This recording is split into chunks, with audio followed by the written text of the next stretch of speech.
¿Te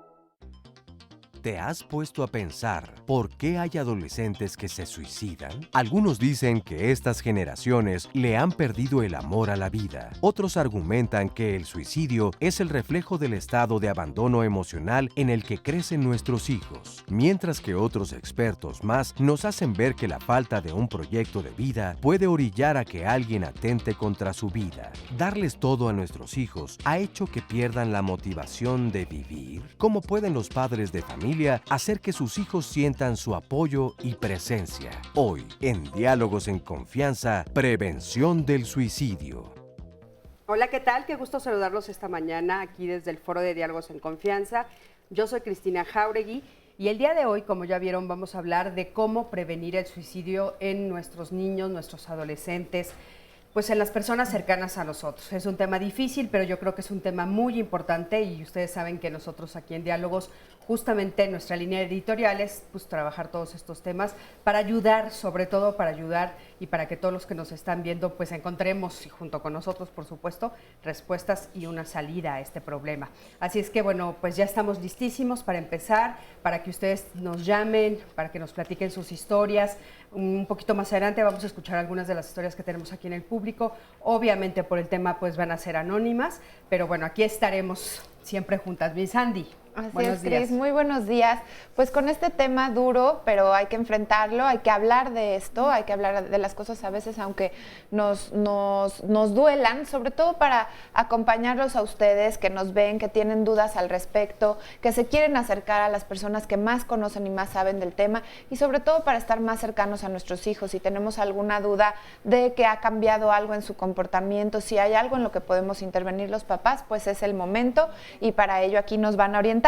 Y saludo con mucho gusto desde las redes sociales, ya nos están llegando mensajes y nos están compartiendo muchos saludos de diferentes lugares. Saludo con muchísimo gusto a Tino Sánchez, quien nos escribe desde Colombia.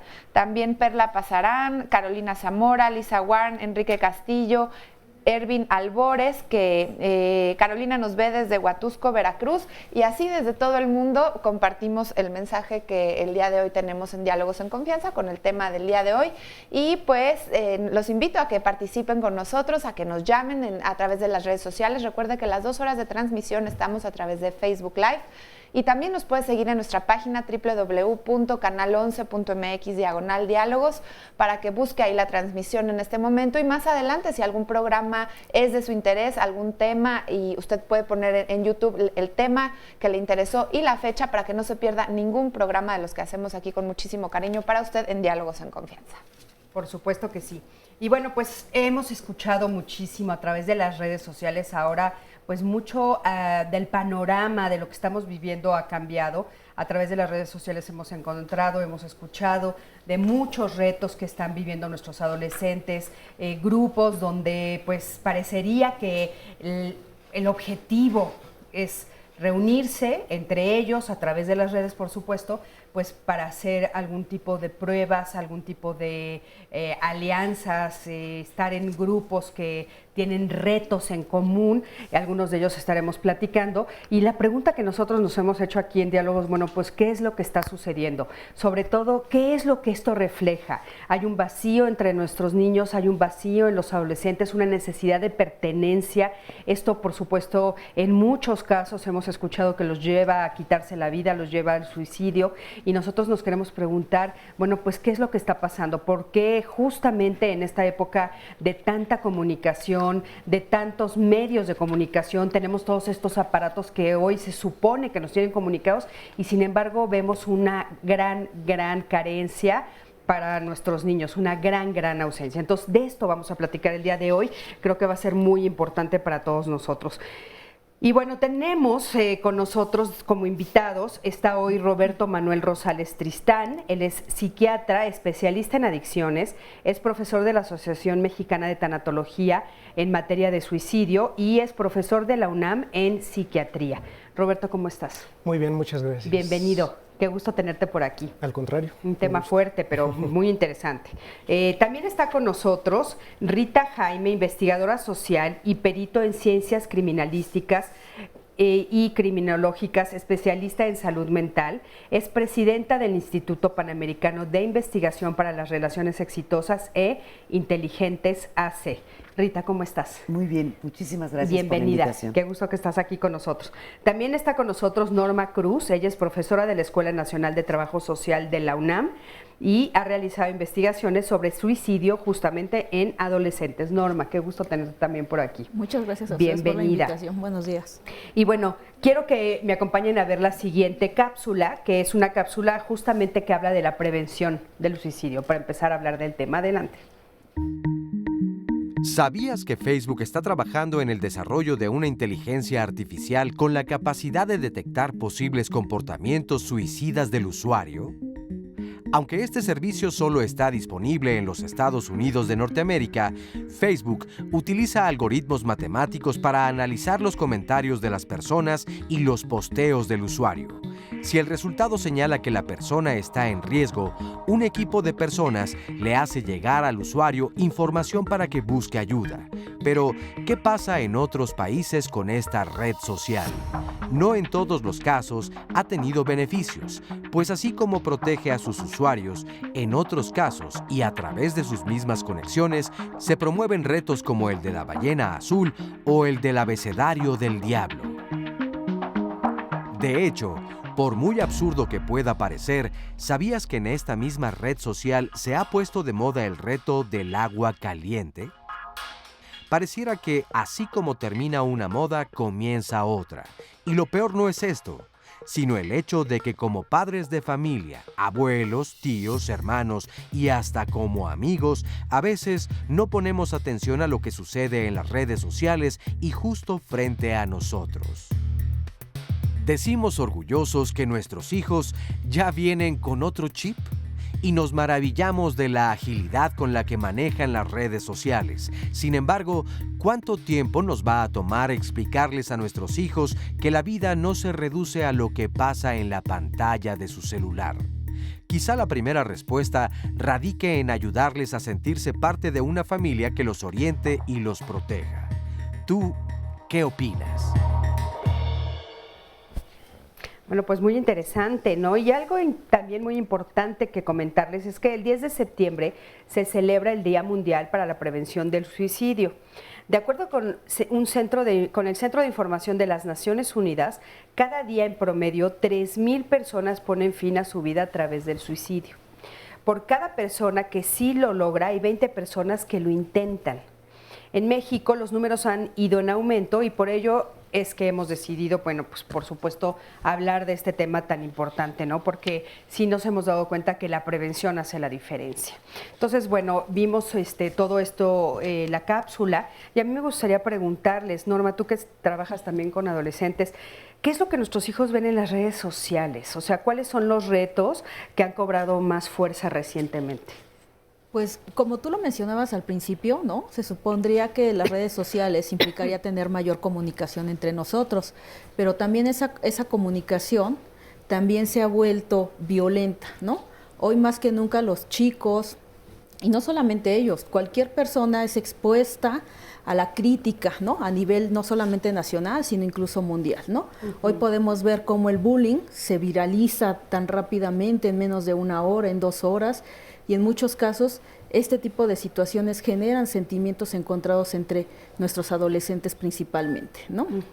Tenemos varias situaciones que han cobrado especial relevancia a partir de las redes sociales, principalmente el Facebook, que es una de las redes sociales más utilizadas por los jóvenes, y que en estas exponen estas situaciones en donde se hace burla, mofa, ¿no? De las características físicas, de la forma de vestir, de la forma de expresarse de todos y cada uno de los jóvenes. Entonces, creemos que están cada día más expuestos los jóvenes a este tipo de situaciones violentas. ¿Y cuáles son algunos de los retos? ¿Ustedes lo saben, los conocen? Bueno, que se lanzan a través de estas redes. Un poco antes de hablar de los retos, habría que también exponer que las redes sociales, que como me comentabas, comunicación, en realidad son los medios, pero está creando también algo que se llama no personas, no lugares.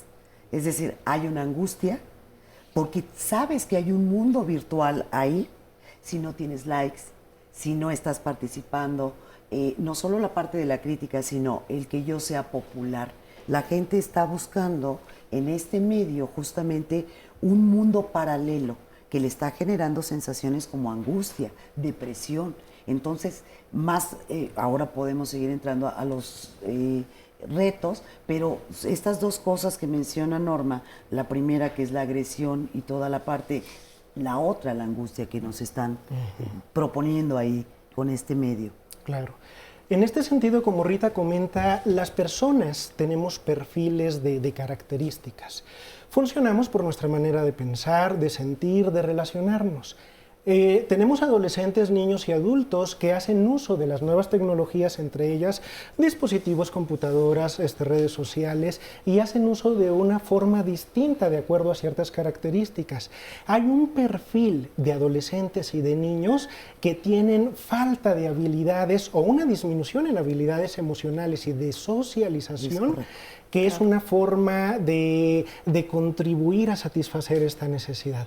Y es un aspecto muy complejo porque podemos ver a un niño de 3 años, de 5 años, que tiene habilidad para manejar ya las pantallas táctiles, desviar videos, hacer una serie de búsqueda a través de diferentes ligas, pero no tienen la madurez en pensamiento ni emoción de poder decir qué página es apropiada para mi edad y qué página no. Claro. Es aquí donde es un papel fundamental de todas las personas que tenemos oportunidad de trabajar con niños y adolescentes, háblese de maestros, terapeutas, doctores, todas las personas que intervenimos, padres por supuesto y familiares, supervisar de alguna manera. Y en este sentido, si no lo sabemos, nos toca aprender. Oye, ¿por qué los adolescentes, en este caso, digo, los niños más chiquitos, entiendo perfecto lo que estás diciendo, desde muy pequeñitos ya están teniendo contacto con esta tecnología y no saben los alcances? Pero ya un poco más grandes, o sea, los adolescentes, por ejemplo, no sé, a partir de los 12, tal vez un poco más grandes, 16, etcétera, ¿por qué le hacen caso a desconocidos a través de las redes, a extraños? Y también, Cris, sumado a esta pregunta, nos dice Irma Muñoz, no entiendo qué es lo que quieren demostrar al unirse a estos retos. Tal vez popularidad, pero populares al morir, pregunta, al quemarse, y nos menciona un nuevo reto llamado ruleta sexual, en donde salen embarazos no deseados, enfermedades, y dice, no logro entender por qué se ponen en peligro y sobre todo, como dices, Cris, motivados por desconocidos. Desconocidos. Aquí me gustaría un poco, retomando lo que mencionas ahora, ¿por qué lo harían? Claro, esto es multicausal, es multifactorial, pero de acuerdo a los estudios que he realizado, hay 3 elementos importantes que los muchachos están manejando. La necesidad de pertenencia. La vida moderna está haciendo que las familias en su interacción tengan poco contacto físico, esa parte de expresar, de sentir el amor, de sentir esa pertenencia, esa identificación. Entonces, un grupo donde uno se siente mal, el otro se siente igual, hacen un sentido de pertenencia, una identificación y por supuesto que son capaces de hacer esto y más en este sentido de pertenencia. O sea, por las ganas de pertenecer a algo son capaces de quitarse la vida. Ahora, ¿ellos se dan cuenta de que el objetivo es quitarse la vida? O sea, porque parecería, como dice esta señora, hasta ilógico los retos. O sea, por ejemplo, lastimarse, autoflagelarse, quemarse, hasta llegar a quitarse la vida. O sea, en esta necesidad de pertenencia, ¿no se dan cuenta que lo único que logran es quitarse la vida? Es que es una etapa compleja, porque también no solamente es la búsqueda de la pertenencia, sino también la construcción de tu identidad, ¿no? De tu rol social de joven. Y en ese sentido, hoy cada vez a los jóvenes se les exige mucho más. Si nosotros lo observamos en las redes sociales, pues exponen los logros, los éxitos, ¿no? Este tipo de situaciones en donde yo busco pertenecer, pero también generar esta identidad, y esta identidad de mi grupo, ¿no? Generacional, se basa en estas redes de la comunicación, ¿no? Yo creo que es más complejo y tal vez para nosotros no tiene sentido, como adultos no tiene significación, pero para los jóvenes eso es significativo en sus generaciones, ¿no? Ajá, ajá. En estos grupos que, como bien dice Rita, no se puede generalizar porque es multifactorial, es causal, somos sujetos históricos. Claro. Y también en ocasiones, muchas veces nuestra historia familiar, nuestra historia generacional nos va construyendo a nosotros, ¿no? Y si hoy lo que se usa es tener likes, tener fotografías, ¿no? Mostrando, por ejemplo, partes del cuerpo, mostrando tu relación física con otra persona, haciéndote algunas, por ejemplo, marcas en la piel, ¿no? Que es lo que hacen algunos jóvenes, autolesionarse y exhibirlas en la red. Es que hoy se ha vuelto una generación que exhibe todo lo que hacemos o todo lo que hace es exhibida a través de las redes sociales. Oye, una de las cosas que hemos escuchado también mucho es que, aparte de esta necesidad de pertenencia, mucho se dice entre los papás y entre las personas del alrededor, dicen es baja autoestima. O sea, te dicen, es que ese niño tiene baja autoestima. ¿Sí estamos realmente hablando de baja autoestima o es otros factores que nosotros no estamos alcanzando a entender, Norma? Yo creo que la baja autoestima sí es una característica de algunos adolescentes, tal vez no de todos. Volvemos a lo que Rita señalaba al principio. Hay diversos, yo no hablaría de causas, sino diversas circunstancias que en algún momento se juntan todas, así, y entonces el adolescente genera un proceso de desesperanza, de no sé hacia dónde mirar, no tengo ayuda, no tengo apoyo, mi familia tiene problemas, y entonces uno le va sumando varias situaciones que vive ese adolescente y entonces entra en un momento de crisis, diría yo, ¿no? Entonces la autoestima, sí estamos también en una sociedad donde hoy cada vez los jóvenes tienen también baja autoestima. ¿Por qué? Porque hay estándares de belleza, hay estándares de juventud y estándares de éxito, ¿no? Yo lo decía, lo decía, por ejemplo, hoy cada vez es más difícil ingresar a la universidad. Sí, sí. Y cada vez hay... Son más los chavos. Son más los chavos. Y también algo que le comentaba alguna de las personas que me contactaron para invitarme a tu programa y decía, bueno, también hay que considerar que ahorita demográficamente hay una gran cantidad de jóvenes en el país, ¿no? Nunca el país había tenido tal cantidad de jóvenes que desafortunadamente las instituciones no estaban preparadas para esta demanda. Nos vamos a quedar con eso y regresando ampliamos un poco ese tema. Quédate con nosotros, estamos en Diálogos en Confianza.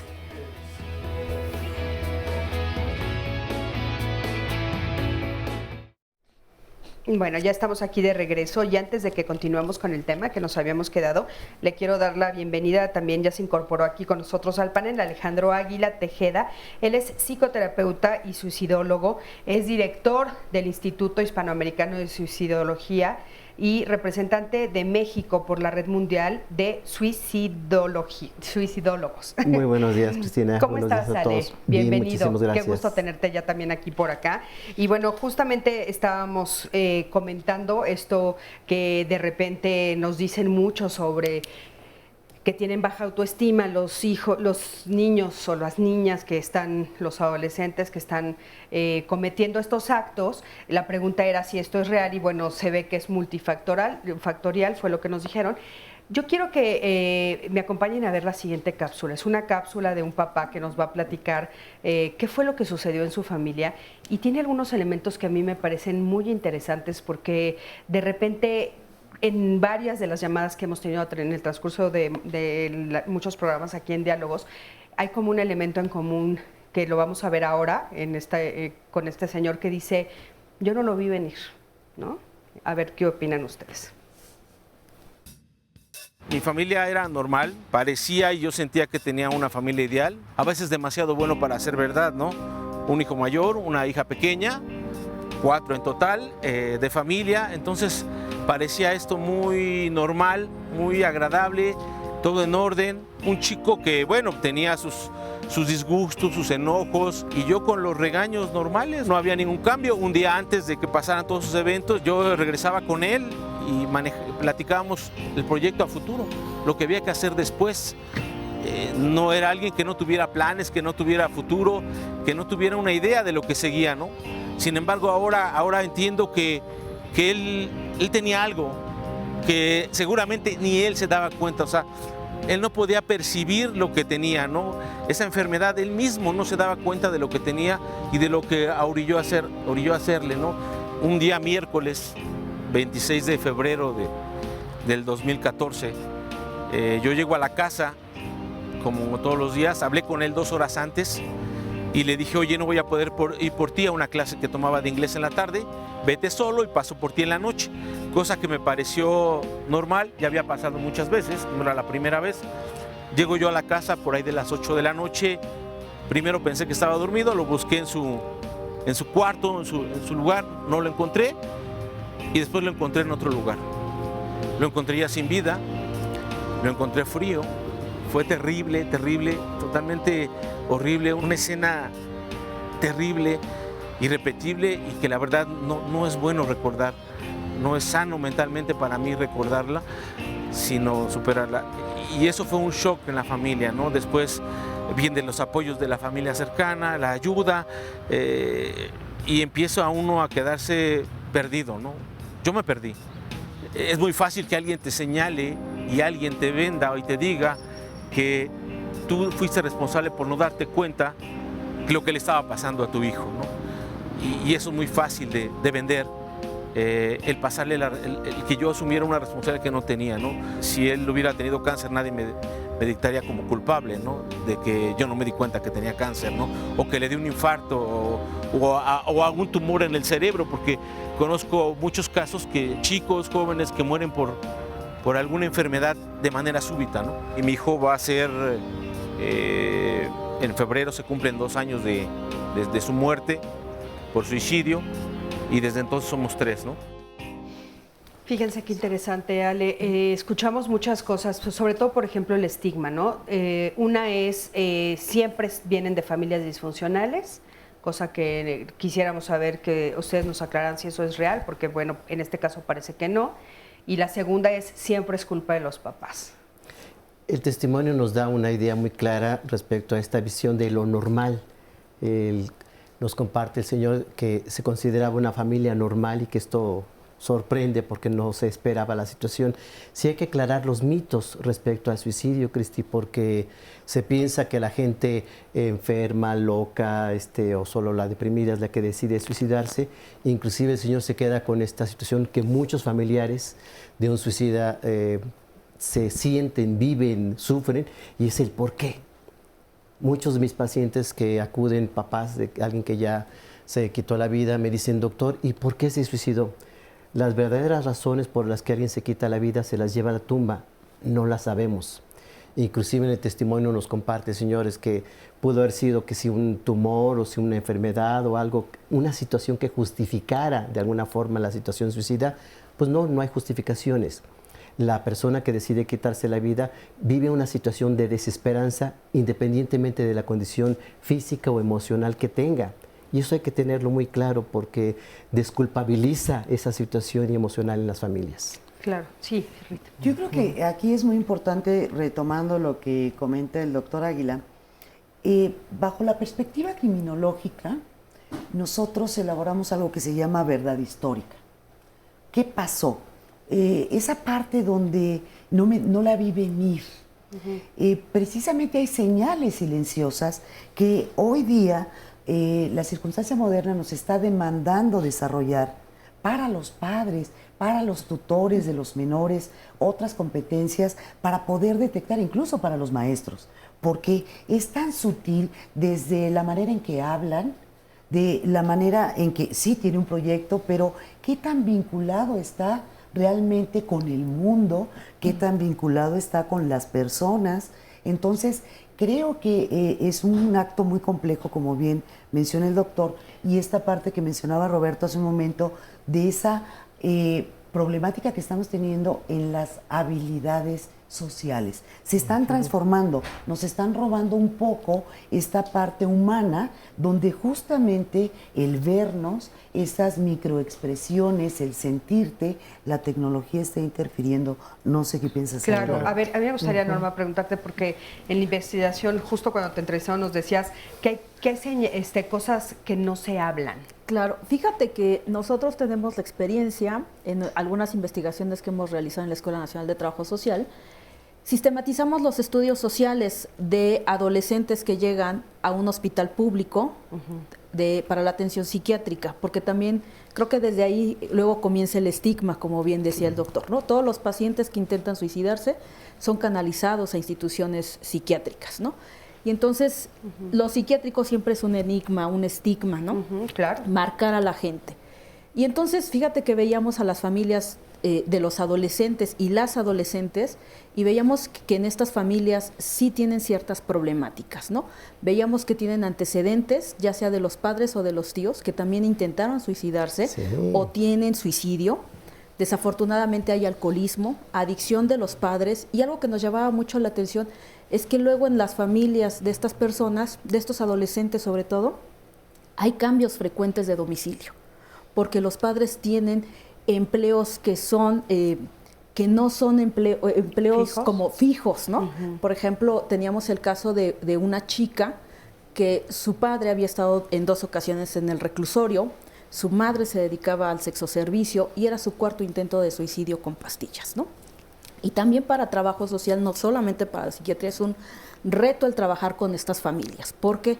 Porque en ocasiones pueden trabajar con la persona que intentó suicidarse, pero si la familia también no es un apoyo social, no es una fuente de redes, ¿no? Sobre todo de vinculación emocional, pues en ocasiones el plan de tratamiento con estas personas, con estos adolescentes, pues puede venirse abajo porque necesitamos trabajar de manera integral, no solo las diversas disciplinas, sino también al interior de la familia, ¿no? Entonces, tú dirías, Norma, que no es real que son familias, que sucede de repente de manera casual en una familia que no es disfuncional. O sea, tú También dirías que en todos los casos hay algo que indagar en la familia, en todos los casos, no sé, puede haber, ¿qué? Dijiste, te puede haber alcoholismo, drogadicción, puede haber, ¿qué otras cosas que tal vez no son tan notorias pueden suceder adentro de una familia que produzcan que el niño, además de las redes sociales, obviamente? Fíjate que hay secretos de familia, ¿no? Encontrábamos también que en el caso de las mujeres hay abuso sexual de las adolescentes y no se ha hablado. Lo que detona el hablar que hubo abuso sexual por parte de uno de los familiares es el intento de suicidio. Claro. Y esto lo tenemos nosotros muy, muy clarificado en la tesis de Raúl Ramírez, que trabaja esta investigación, y lo revisamos a través del expediente y veíamos todas estas cuestiones de la familia que revisa trabajo social y cómo efectivamente a lo mejor estos adolescentes, que yo podría decir entre comillas son afortunados porque llegan a un área de atención donde ya los atienden, claro, pero que desafortunadamente hay poca adherencia al tratamiento, ¿no? Claro. No solo por parte de ellos, sino también por parte de la familia, y ese es un grave problema que nos encontramos en la práctica clínica pública, ¿no? Claro. Hay un dato curioso. Perdón. Sí. Ahorita. Así. En este sentido, yo creo que también es muy importante. Surgen las preguntas, ¿por qué intenta un adolescente quitarse la vida? Y si bien cuando una persona ha fallecido se hace lo que es la verdad histórica, una autopsia psicológica, sí hay datos, sí hay estudios que nos dicen en nuestro país por qué. En este sentido, hay 2 encuestas que nos hablan, una de ellas en una población de un grupo de adolescentes que llegaron a un hospital por intentos de suicidio. ¿Por qué? El por qué. ¿Qué sentían? ¿Qué querían lograr? Y en este sentido, las respuestas, algunas ya se han vertido, y una de ellas es dificultades de comunicación con la familia. Lo que el adolescente en el momento del intento suicida percibe es: no me escuchan. Aquí hay que ser muy cautelosos. El adolescente percibe. Es un tema que puede tener factores definitivamente que están en la familia, y otra es la experiencia subjetiva, es decir, lo que yo siento y lo que yo pienso. Claro. Podemos tener un papá que dice: yo te escucho, yo estoy contigo. Tenemos papás que dicen, bueno, ¿qué necesitas? Nada. Y la esposa le pregunta al papá: ¿ya platicaste? Sí, ya platiqué con él. En este sentido surgen más datos que son importantes. Oye, la dificultad para poder abordar un problema. Es decir, la persona que tiene la idea suicida es un reflejo de que en el momento tiene una problemática que rebasa la capacidad de. Entonces, en este sentido, la persona, el adolescente que tiene la idea, ha pasado por una serie de intentos, de reflexiones que no le han dado una capacidad resolutiva, y llega un momento en el cual su pensamiento tiene un efecto como si nosotros viéramos a través de un tubo.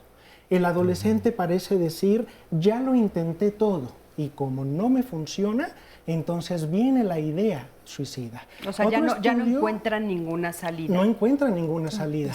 Otro estudio también muy interesante, y aquí trato de extenderme porque son respuestas de nuestra población. A ver, en un estudio que se hizo a nivel de la Secretaría de Salud, a nivel de territorio nacional, se hace una caracterización de la población adolescente. La idea suicida es muy prevalente, es muy alta. Los factores que se asociaron a la idea suicida es un inicio de vida sexual a una edad temprana en el caso de las mujeres, y aquí tenemos que tener una cautela muy importante por el tema de género. ¿Por qué es cuestionable para la mujer el inicio de una vida sexual y el varón no? El consumo de sustancias, el alcoholismo, y de nueva cuenta aquí se repite un factor que es la poca comunicación con los miembros de la familia. Oye, Roberto, me gustaría que si nos pudieras decir más o menos edades. Claro. En este sentido, la idea suicida se presenta desde la infancia. En este sentido, la semana pasada acabo de escuchar una historia clínica de una niña de 6 años con intentos de suicidio. El INEGI nos reporta a partir de un grupo de edad 10, 12 años, pero los hay. Es decir, en la infancia hay intentos de suicidio. Ok, el grupo mayor empieza a partir de los 10, 12 años y hasta nosotros estaríamos abarcando hasta los 18, porque ya 18 se supone que ya eres adulto en México, ya eres un joven adulto, bueno, ya hasta puedes tener tu IFE, etcétera, digo tu INE. Pero entonces los adolescentes nosotros los llamaríamos de 18 a los 12 para que el público sepa de qué edades estamos hablando. Así es, de 12 a 18, pero esta es una división arbitraria. Arbitraria, si nosotros analizamos la población, del grupo de los 15 años a los 24 años es donde nuestro territorio nacional ha incrementado con mayor medida. Perfecto. Y esto se repite en otros países. A ver, perdónale, se quedó con muchas cosas, ¿eh? Ver, hay mucha información que transmitir. Primeramente, fíjate que el 70% de las personas que intentan quitarse la vida ya lo habían intentado previamente. Es bien importante este dato porque a veces ni las familias sabían que había un intento. Al momento de que intentan quitarse la vida, después de asistir al hospital y demás, que acuden a consulta con nosotros, y exploramos exactamente esta parte. Rita decía historia de vida, pero nosotros decimos la autopsia psicológica del paciente suicida que hay que investigar qué hay. Y sí, generalmente intentos muy previos e inclusive en la infancia. Fíjense que en la literatura hay suicidios de niños de 4 años. Y es un problema grave que necesitamos atender e investigar porque cada vez más hay edades tempranas de niños que intentan quitarse la vida. Híjole, 4 años. Es todo un fenómeno porque el niño ya está más conectado con la palabra muerte, conectado con la palabra suicidio.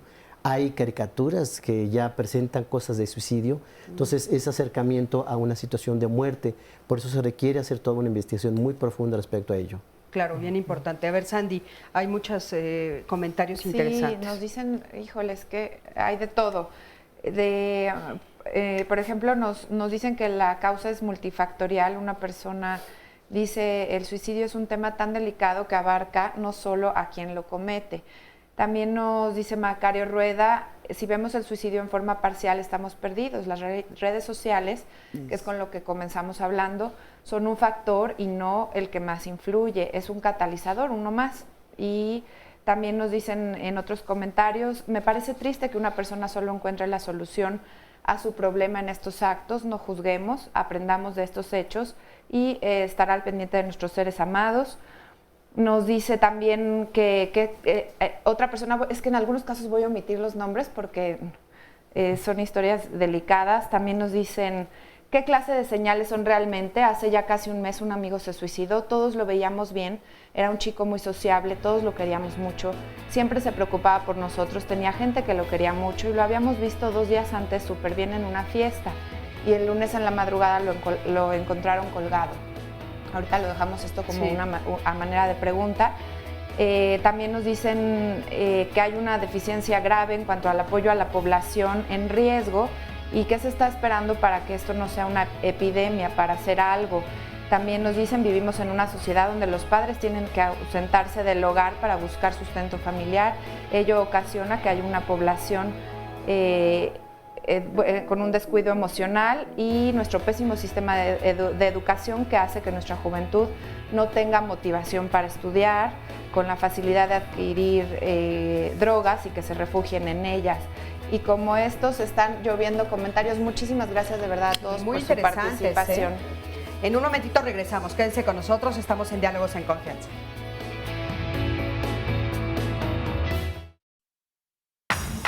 Somos una sociedad civil cuya intención principal es apoyar a modo psicológico y jurídico a toda persona que lo necesita aquí en la ciudad. Trabajamos mucho con gente que son víctimas de delito y de ahí hemos evolucionado a todo tipo de programas atendiendo integralmente distintas situaciones que pasan en la ciudad. Tenemos un grupo especializado de profesionales para poder apoyar a personas que están pasando por un proceso de una conducta suicida o bien que conocen a alguien que está pasando por este tipo de procesos. Tenemos una línea que funciona las 24 horas, los 365 días del año, en donde uno puede llamar de manera anónima si lo prefiere. Esta línea es el 5533 en la Ciudad de México o bien el asterisco 5533 en el resto de la República. En esta línea uno va a poder recibir apoyo, personas que lo escuchen, que lo orienten, que trabajen con él psicológicamente. Posteriormente ofrecemos a la persona atención a manera de seguimiento presencial, junto con el DIF trabajamos, en donde pues nos encargamos que esta persona tenga un proceso terapéutico, ya sea individual, puede ser de pareja, puede ser grupal o como sea la mejor forma para atenderlo. Las personas que atienden estos teléfonos son psicólogos que están capacitados en el tema y que tienen experiencia en todo este tipo de problemática. Hay que entender que desde el punto de vista psicológico, una persona que está pensando en suicidarse, que está buscando ese camino, no está consciente de que va a morir, sino que está buscando una solución a que se terminen sus problemas. Entonces nosotros tenemos que ser consciente, número uno, a la persona de qué es lo que está pensando, validar sus emociones y hacerle ver que el camino que ella estaría tomando terminaría en la muerte, no en el final de sus problemas. Tenemos 4 módulos de atención, uno en cada terminal de autobuses, norte, sur, oriente y poniente. También trabajamos muy de la mano con el DIF. O bien hay 4 módulos del metro. Uno está en la estación Pantitlán, otro en la estación Hidalgo, otro en la estación Valderas y otro en la estación Mixcoac. Muchísimas gracias por esta cápsula. Y hay algo que nos llama mucho la atención en esta cápsula que él comenta claramente. Bueno, lo que ellos buscan es la solución de sus problemas y lo que hacen es intentar suicidarse y lo logran y no saben que no es la solución del problema, es la muerte. O sea, ¿cómo hacerlos entender esa parte, ¿no? A nuestros niños, a nuestros adolescentes. Y lo uno con una pregunta también que nos están haciendo en Facebook Live, que nos dice una mujer que nos escribió, dice, bueno, yo lo dije muchas veces de adolescente decía yo, me voy a suicidar, me voy a quitar la vida, me voy a suicidar, y hoy soy un adulto y no lo hice. Entonces, bueno, nunca lo intenté. ¿Qué tanto la amenaza es algo que tenemos que poner atención los papás? Bueno, esto de decirles, ayudarles o qué hacer para que se den cuenta, o sea, la muerte no es la solución, es la muerte, ¿no? Y también sumando a esto, porque hay una mamá preocupada que nos dice que su hijo, después de un regaño, cabe mencionar que su hijo está diagnosticado con trastorno de Asperger, que después de un regaño le dice que mejor se va a ir al cielo, a donde no lo regañen. Entonces es difícil escucharlo porque no sabes qué tanto puede ser cierto, qué tanto es la fantasía del niño. Y en el caso como el que planteabas, Cris, que tanto sí hay que hacer caso a estas amenazas. Bueno, por favor. 2 cosas que quiero apuntar.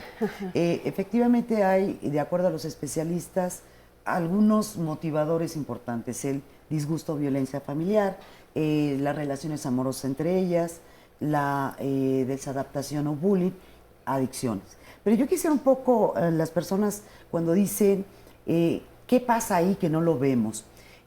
Creo que hoy día tenemos que empezar a ver al sujeto de una manera integral, es decir, lo que se ve y lo que no se ve, en un cuadrante de individualidad y una de colectividad, porque puede estar socialmente muy bien, claro, pero individualmente puede no estarlo. Y además, la parte individual tiene dos áreas o dos esferas principales. ¿Cuál es la relación que tienes contigo mismo? Y la otra es, ¿qué relaciones afectivas de manera personal tienes? Por el otro lado, en la vida pública es cómo te llevas con los demás, y la otra es, ¿qué concepto tienes de la vida, de la sociedad? Entonces, cuando nosotros vemos a un sujeto en ese cuadrante, pues, a ver, yo les digo a los padres, incluso cuando trabajo con ellos, a ver, tu hijo está muy bien en esta área, pero ya sabes cómo está en esta o cómo está en la otra. Es decir, metodológicamente, la experiencia recopilada por todos y cada uno de los especialistas nos pueden sumar para poder lograr hacer un diagnóstico. A ver, Rita, en eso que dices es que es muy importante, perdón que te interrumpa, pero sí. Justo con lo que Sandy nos leyó, dice la amiga, es que él estaba muchos amigos, lo vimos el fin de semana, estuvimos con él en la fiesta, nunca lo vimos mal. Qué interesante esto que nos comentas, nunca lo había visto yo con esto de los cuadrantes, pero entonces él estaba bien en un cuadrante solamente. Es correcto. Precisamente nosotros en el instituto lo que hacemos es desarrollar esas habilidades para empezar a detectar, incluso tenemos programas para docentes, sale ya incluso un diplomado para padres, justamente cómo ver a tu hijo. A ver, esta área está bien, no te ciegues, tu hijo es más que esto. Es decir, tenemos un pensamiento periférico que nos permite dar un diagnóstico, pues por lo menos lo más acercado posible. Entonces, nada hay escrito sobre una la persona, certeza. o sea, por ejemplo, ahorita que nos están viendo, que es muy interesante esto que dices, dice, yo estoy viendo a mi hijo bien, o sea, tiene amigos, tal, pero no he revisado su interior. Es correcto, el área personal, ¿cuál es la relación que tiene consigo mismo? ¿Qué tantos afectos tiene? Porque cuidado, la intensidad de los afectos. Yo puedo tener una vida social, la vida loca, y me río, pero todo es superficial. Es decir, hagan de cuenta que es el juego de las máscaras. Y precisamente cuando algo sucede, la familia queda vulnerable, queda desprovista de esos secretos, de esa intimación que nadie sabía y sale a flote. Por eso cuando hablamos de una verdad histórica es porque se devela lo que no se veía. Entonces, habría que empezar a ver un cuadrante. Ve a tu hijo. Es más, ustedes mismos, ¿cómo estoy yo conmigo? ¿Cómo estoy yo con mis afectos? ¿Cómo me llevo con los demás? ¿Qué esperanza o visión tengo del horizonte de mi sociedad? Oigan, les voy a leer dos casos porque creo que nos ilustran muchísimo de lo que se está hablando. Aquí nos mandan un mensaje, una persona, mi hermano tiene deseos suicidas y no sé cómo ayudarlo. Muchos mensajes van en este sentido, pues los que estamos alrededor y queremos ayudar. No sé cómo ayudarlo, pues tenemos una mala relación. Está en depresión desde hace 2 años porque vio fallecer a mi mamá. Hace 1 año mi tío vivía en la casa y se suicidó y encontraron el cuerpo. Hace 1 mes su perro tuvo un ataque epiléptico y al final tuvo que inyectarlo para que no sufriera. Mi papá es alcohólico y también padece depresión. De igual modo, habla de querer morir. No sé qué hacer, yo ya no vivo ahí, estoy casada y tengo un hijo. Ayuda, por favor. Aquí nos pone un contexto verdaderamente complicado. Les voy a leer la segunda porque son dos contextos distintos, pero muy ilustrativos. Pero ahorita le lees la segunda, porque dices que son distintos. Tenla ahí, Sandy, nada más a ver, que le contesten a ese primero y ahorita lees la segunda.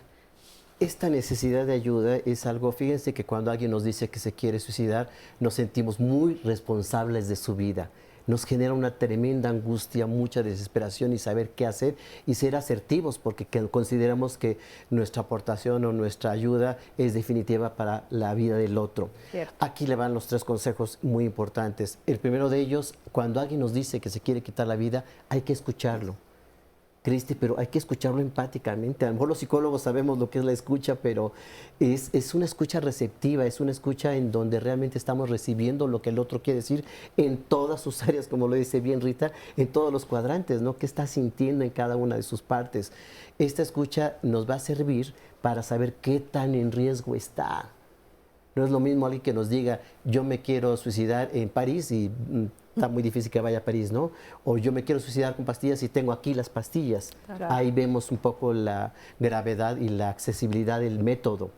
Segundo, es innecesario que no juzguemos, juzgar a alguien de que está mal, estás loco, no lo hagas, olvídate, o eso no está bien o es pecado, podría inclusive precipitar la acción suicida.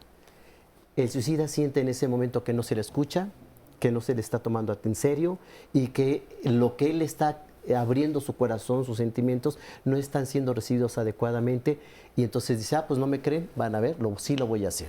Okay. Y tercero, el último y muy importante, sí se requiere canalizar a un especialista. Sí, hay necesidad de una atención multidisciplinaria y te vamos a dejar los teléfonos, la dirección para que puedan acudir. Y todos los teléfonos de ustedes, de los 4, están siendo pasados en la pantalla todo el tiempo y aparte Sandy los va a poner en redes sociales. Pero Ale, a mí me gustaría, tú dices, bueno, es casi imposible no sentirte responsable. O sea, cuando tú oyes a alguien que tú quieres que te dice eso, es casi imposible no sentirte responsable. ¿Si eres responsable o no eres responsable? No, absolutamente no. Y aquí la palabra frase importante recalcar, la acción suicida es una decisión autogestiva. Nadie puede decidir por ti que te quites la vida. Eso es muy importante. Sandy, la que decías siguiente. Y lo que pasa es que también nos dice una persona, contrario a esto, que las ideas suicidas no se expresan, se vive este dolor en silencio. Dice, la gente en común, a la gente en común les extraña que de pronto alguien que aparentemente estaba bien, de pronto se quite la vida, pero es una realidad que es algo que difícilmente se puede exponer a otros. ¿No? Claro. También hay ejemplo, cuando es real. Es que hay ejemplos en donde lo viven en silencio y no lo exponen o no lo expresan, como el primero que les leí. Aquí también hay que aclarar, es el paciente, la persona que tiene la idea suicida, históricamente cuando se ve todo la retrospectiva, hasta en un 80% o más de un 80% de los casos emitió algún tipo de señal que orienta a... No es tan clara como decir me voy a suicidar, pero expresan me siento triste, expresan ya no puedo más, expresan ya no quisiera despertarme, expresan estoy cansado de vivir, expresan ya no tengo oportunidad, expresan pensamientos me siento menos, no tengo futuro, no puedo cambiar, mi futuro no va a mejorar y aquí surge algo muy complejo. Se maneja y con mucha frecuencia, y es triste verlo inclusive dentro de áreas de profesionistas, no, es una amenaza, no le hagas caso. La persona que está en crisis, que expresa la idea de la muerte, puede ser una convicción genuina de decir, me quiero matar, o puede ser el sufrimiento de decir, no sé qué hacer, y mi única alternativa es ponerlo como un medio. Entonces, siempre escucharlos y siempre atenderlos. Escuchar y atender. Todos los papás y las mamás, los abuelos, etcétera, que nos están escuchando, si escuchan a alguien de su familia decir, estoy cansado, ya no quiero, ya no, es atenderlo. No es ignorarlo. Y otra parte importante es el hecho de que la persona no tenga la convicción suicida. Terapéuticamente es un elemento muy importante porque la persona me dice, no sé cómo resolver el problema y esto es un material importantísimo para la psicoterapia. Perdón, es Norma, es que si ahorita te doy la... Incluso entre los adolescentes y jóvenes es donde se da más este tipo de señales, más que incluso en la familia, porque recordemos que están en esta etapa de buscar la identidad, ¿no? De buscar el sentido de pertenencia. Claro. Entonces siempre va a haber alguien que sea tu confidente, tu compañero, una red social oculta que tú luego tienes, porque los chavitos no tienen solamente una red social, pueden tener 2 o 3 perfiles de Facebook. Claro. Y en uno es donde están dando las señales. Por ejemplo, efectivamente, muchas de las señales que dan es, yo no voy a vivir más allá de los 20 años, yo no voy a vivir más allá de los 25, ¿no? Ideas donde su futuro no va más allá de cierta edad, ¿no? Nosotros teníamos una compañera y ella siempre expresó esta idea y desafortunadamente terminó suicidándose. Y es una persona que tenía un perfil profesionista exitoso y que desafortunadamente, como decía, su parte familiar era la que adolecía, era ese dolor que a lo mejor para nosotros es incomprensible, pero claro, para ellos es significante. Por ejemplo, el caso que comentaba, el primer caso, por ejemplo, la persona va cambiando sus afectos, ¿no? Su mamá muere, lo cambia su papá, al animal que es su perro y que tanto quiere, fallece el perro. Por eso yo decía, hay una suma de situaciones que te llevan a eso. Lo llevan a eso. Por eso es multifactorial, no porque sea un factor el que causa, sino es una suma de situaciones que te coloca a ti en un momento de tu vida en que entras en crisis y en desesperanza. ¿A dónde más yo busco afecto, busco amor, ¿no? Y ya y como decía Roberto, ves a través de un tubo. Oigan, nada más quiero que nos lea Sandy la segunda, que se quedó pendiente. Pero nada más una cuestión que es muy importante aquí, es que solo estamos hablando de las señales evidentes. Y de acuerdo a lo que se ha estudiado, y los estudios y investigaciones, uno, la persona puede estar muy triste, se están yendo hacia esa parte, pero también puede estar muy enojada. Y hay una tercera, no me importa nada. Entonces, creo que tenemos que empezar a sumar perspectivas y salirnos, porque ahorita yo veía que solamente esa parte, por eso la gente se va y no vemos esas señales. Oye, Rita, y ahorita también me recordaste esta parte también donde hay una depresión real. También eso es algo que, a ver, si nos puedes decir un poco de eso. Sí, lo que pasa es que puede ser originada fisiológicamente o bien originada por ese trastorno de no solución que lo lleva a una constante, un pensamiento recurrente y se deprime. Y la depresión tenemos que empezar a romper, que es la persona que llora, que es la persona que está triste. Hay depresiones donde la persona ríe con tanta facilidad, se ve tan bien y está deprimida. Claro, o enojada, ¿no? También, como decía. O simplemente no me conecto con nada. Y no porque sea precisamente esto de Asperger. Claro. Es decir, no me conecto porque no me identifico ni en un cuadrante ni en el otro. No le encuentro sentido. Claro, y entonces esta parte también es bien importante que nuestro televidente lo escuche. O sea, puede ser que ya hiciste todo lo posible, pero también hay un elemento mental. O sea, sí se necesita algún medicamento para ayudar. Eso también nos pueden decir. Los psiquiatras y los psicólogos debemos trabajar juntos para poder de manera integral ayudar a una persona. Sí, es que eso es bien importante. O sea, sí se necesita también apoyo de los médicos, o sea, ¿no? De un psiquiatra, es bien, bien importante. Oigan, fíjense que tenemos una cápsula también ahorita muy interesante de un, ¿cómo se llama? Suicidómetro. El suicidómetro, que es como un termómetro donde nos da una idea clara de qué tenemos que poner atención para ver si alguien está en riesgo. Vemos. En el Consejo Ciudadano creamos un instrumento llamado el suicidiómetro. Es un instrumento en donde, en forma de un termómetro, explica cuál es el proceso que una persona pasa cuando está en estas conductas suicidas. Podemos ver frases iniciales que pueden ser genéricas, que todos hayamos dicho en algún punto fuera de contexto, como me quiero morir, hasta la serie de procesos por el que pasa la persona y cómo habla, cómo se expresa durante estas etapas, hasta que culminan en el acto del suicidio. El objetivo de este instrumento es que nosotros podamos identificar a personas que están pasando por este proceso sin tener que llegar a que hayan tenido un intento fallido. El objetivo es que si nosotros reconocemos estas señales en mí o en alguien más, no esperemos y pidamos ayuda. Si nosotros encontramos y atendemos el suicidio a tempranas etapas, es mucho más fácil tratarlo y podemos tener mejores resultados.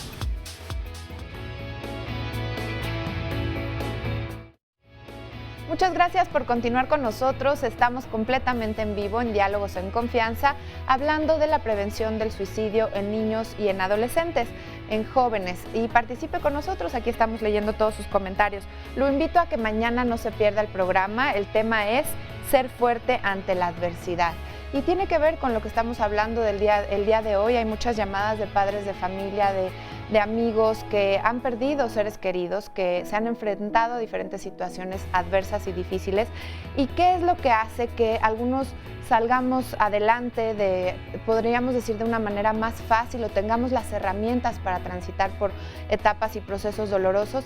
Se llama resiliencia y precisamente la podemos entender como esta capacidad de dotar de fuerza, no solo de sensaciones o reacciones, sino de encuadrar esta fuerza dentro de una estrategia que ayude a las personas a encontrar una forma en que estos estresores vitales pues sean mejor canalizados.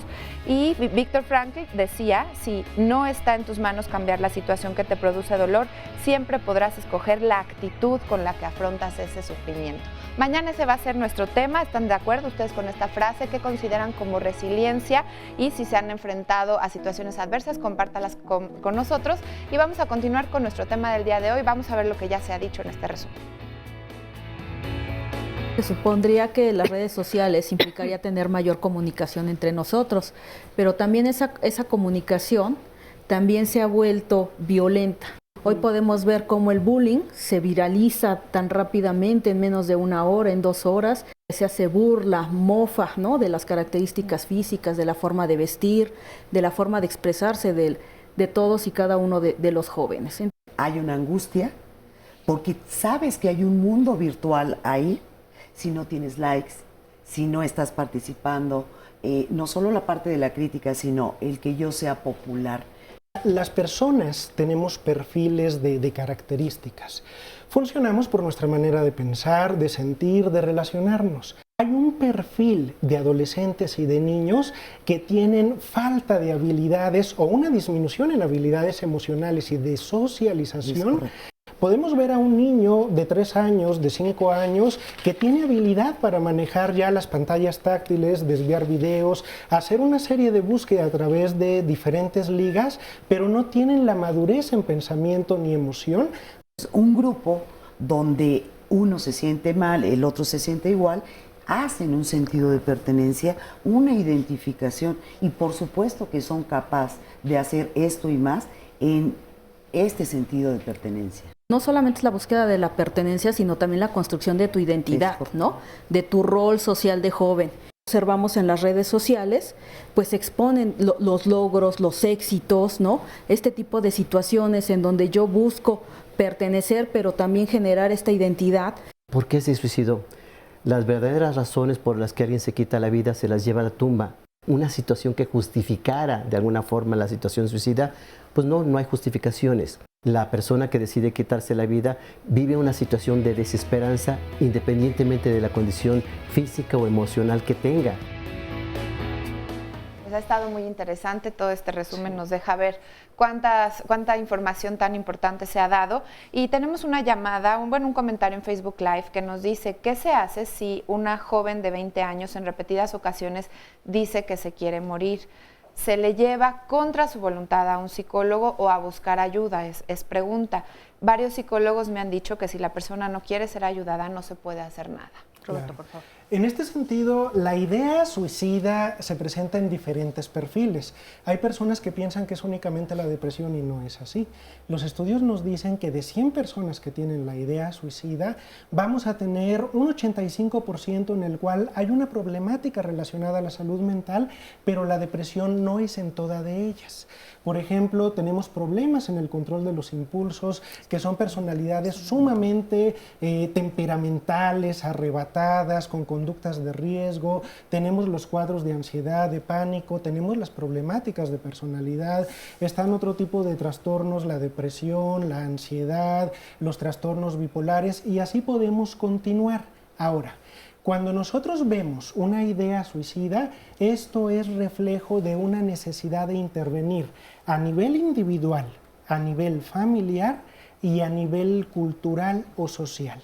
En este sentido, tanto el psiquiatra como el psicólogo tienen una primera intervención en un primer contacto, y en este caso, como nos comentan que no desea acudir, se trabaja con la familia.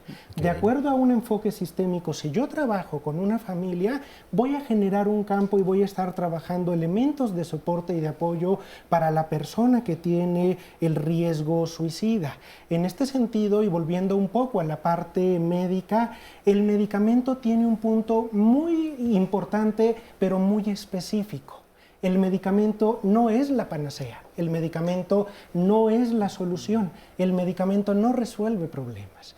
¿Qué función tiene el medicamento? Sea depresión, sea impulsividad, sea ansiedad, tiene un efecto similar a lo que todo dueño de un automóvil lo lleva a afinación. ¿Por qué se afina un coche? Para un correcto funcionamiento, para que no tenga una emisión muy alta de contaminantes. Y en este sentido, cuando una persona requiere un medicamento, cuando está bien indicado, el medicamento actúa para normalizar la biología a nivel neurológica, y esto a su vez se traduce en procesos de manejo de emoción cercanos a la normalidad. Es muy frecuente que la persona se pregunta, pero es que ¿por qué hace eso? No tiene lógica, ¿qué no ve que no soluciona? Y la realidad es esa. La persona en un conflicto y la persona que tiene una situación de crisis, su percepción, su razonamiento y su forma de sentir es propia. No es equiparable, no va en relación a lo que piensa el grupo.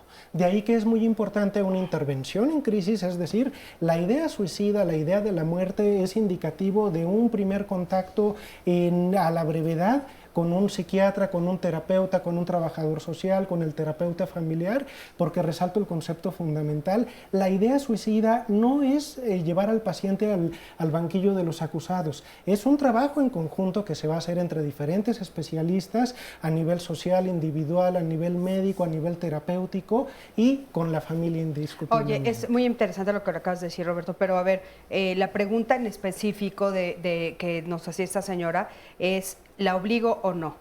En este caso, la familia va a la intervención. Entonces, es decir, no obligas al paciente. Tenemos un panorama en el cual yo, Roberto, no quiero ir a consulta. Me dicen, estás mal, yo no quiero ir, yo no estoy mal, pero yo estoy inserto en una familia.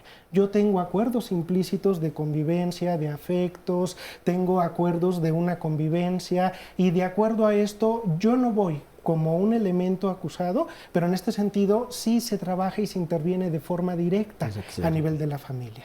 Ahora, otra situación. Esto es relativo a la gravedad. Si nosotros comprendemos lo que implica la idea suicida es autodestructiva. Quiere decir, el hecho de que una persona diga, me voy a matar, y no deseo acudir, es la convicción genuina del suicidio. Y en este sentido, si hay un trastorno mental, hay un estado de crisis, sí está justificado acordar, condicionar, influir, facilitar que la persona llegue. ¿A través de qué? Iniciativa, creatividad de la familia, habilidad para poder convencer, para disuadir, para influir, pero en este caso sí es muy importante y por lo menos en un 85% de los casos sí podemos decir va asociado con una situación de crisis. ¿Qué quiere decir? Esta misma persona que en un momento nos dice yo no quiero ser atendido, tras la resolución de esta crisis nos dice yo no sé en qué estaba pensando. Qué bueno que me atendieron. ¿Le querías comentar? Quisiera agregar 2 puntos a esto. El primero de ellos, fíjense que a mí me ha funcionado el decirle al paciente que no desea acudir que me dé una oportunidad de una sesión. Créeme, de 10 pacientes, 9 acuden y se quedan. Okay, entonces, bien. Por allí es como la oportunidad. Y segundo, respecto al medicamento, y sí me gustaría recalcarlo, el paciente requiere ser informado y educado respecto al medicamento. Claro. Es muy importante lo que nos mencionan. El medicamento va a entrar al tratamiento, pero solamente elimina los síntomas, no las causas que llevaron. Es como si abriera una ventana para que puedas tú trabajar de otra manera, ¿no? Por supuesto. Que eso es bien importante entenderlo. O sea, te abre una ventana para poder trabajar. Y en esta educación y en esta información al paciente es importante decirle que es una receta médica, necesita seguirla tal y cual se le indica el psiquiatra. Sí, mucho aquí también tenemos que ver que se ha abusado también de los medicamentos. Claro. Todo lo queremos arreglar con medicamentos y para eso están los especialistas, para poder hacer un diagnóstico. De pronto cuando llegan al trabajo conmigo, ya llegan prácticamente diagnosticados y estoy tomando esto, a ver, espérenme tantito, esto no es así. Yo creo que en mi experiencia, ya en la práctica, he podido comprobar que del 100% de los casos, 5% puede tener un problema realmente, fisiológicamente hablando. El 15% sí ya trae un trastorno psicológico, pero el resto, estamos hablando de funcionalidad. Esa capacidad de desarrollo de competencias para interactuar, para socializar, para intimar, está provocándole ese problema secundariamente. Entonces, habría que hacer evaluaciones incluso de funcionalidad. Hay gente que dice, yo soy buena persona, pero ser buena persona no te hace funcional. Es decir, ¿por qué? Porque no sabes poner límites, porque no tienes una confianza en ti, porque te falta desarrollar otro tipo de competencias. Ahí entrarían este tipo de cosas como, por ejemplo, la falta de un proyecto de vida y la intolerancia a la frustración. Porque no nos educan para ganar, pero no nos educan para competir y lo que ello significa. y sobre todo el manejo de esa frustración. Tenemos una sensación de inmediatez y que además debemos de ser los mejores. Los prototipos nos están llevando a ese punto. Perfecto. Oigan, fíjense que, como les comenté al principio del programa, tenemos aquí algunos testimonios que obviamente van a ser anónimos. Comenzamos con el primero. Adelante, buenos días, gracias por estar aquí. Buenos días, gracias por la invitación. Nosotros venimos del grupo de Neuróticos Anónimos. 24 horas, yo tengo la experiencia de tener una niña de 12 años, en la actualidad es una adolescente ya de 24 años. Ella intentó suicidarse a los 12 años y como yo escuchaba ahorita, muchos de los factores pues fue parte de la separación entre su papá y yo. Ella, justo anoche yo platicaba con ella y yo le preguntaba, hija, ¿qué fue lo que te orilló a intentar suicidarte? Y ella me comentó que para ella fue como no tener otra alternativa, el miedo a no ser escuchada. Yo siento que pues parte de lo que yo estaba viviendo con su papá, la separación, y no darme cuenta, no darme cuenta de sus necesidades de ella, la llevó a intentar suicidarse. Yo siento... esto fue cuando ella tenía 12 años. 12 años. ¿Ella es hija única? Sí, es hija única. Ok. ¿Y tú la encontraste a tiempo? ¿Qué fue lo que sucedió? Sí, yo la encontré a tiempo. Afortunadamente yo siento que la encontré a tiempo. Ella intentó cortarse las venas, la canalizamos al médico y bueno, yo pensé que el médico me iba a regañar a mí y en realidad no fue así. El médico le dijo a ella que pues lo que ella estaba haciendo estaba mal. Afortunadamente yo con la terapia, en la terapia hay un grupo de niños y jóvenes entre 8 y 16 años, mis compañeros me pudieron ayudar. Ella asistió a la terapia de Neuratin, que es una terapia completamente gratuita, una terapia que en mi caso ha fortalecido bastante a mi hija. El día de hoy mi hija pues terminó su carrera, terminó sus estudios, es una niña muy responsable, una niña muy amorosa. Oye, y algo interesante, o sea, ustedes pueden hablar libremente del tema. Claro, sí. Y ella ahora te puede decir claramente lo que en ese momento la orilló. De las cosas que aprendiste, ella dice, bueno, tenía miedo de no sentirme escuchada. De las cosas que aprendieron ustedes juntas, entre la terapia que las dos tomaron, ¿fue justamente a escucharse una a la otra? Sí. Fíjate que ha sido muy padre el estar en esta terapia porque el día de ahora entre ella y yo no hay secretos. Yo puedo hablar de temas incluso de sexualidad, puedo hablar de temas de trabajo. El día de ahora yo siento que diversos temas puedo platicar con ella y es muy padre la convivencia con mi hija. Yo siento que pues ella ahorita tiene 24 años, estamos viviendo una situación en la cual ella tiene muchos proyectos de vida que a mí me impactan, ¿no? Me impactan a su edad y yo digo, wow, o sea, wow. Muchísimas gracias y ayuda muchísimo escucharte a todas las personas que nos están viendo. De veras, muchas gracias. Sandy. Y fíjate que aquí estamos escuchando el testimonio de, bueno, fue un caso que se presentó en una niña a los 12 años.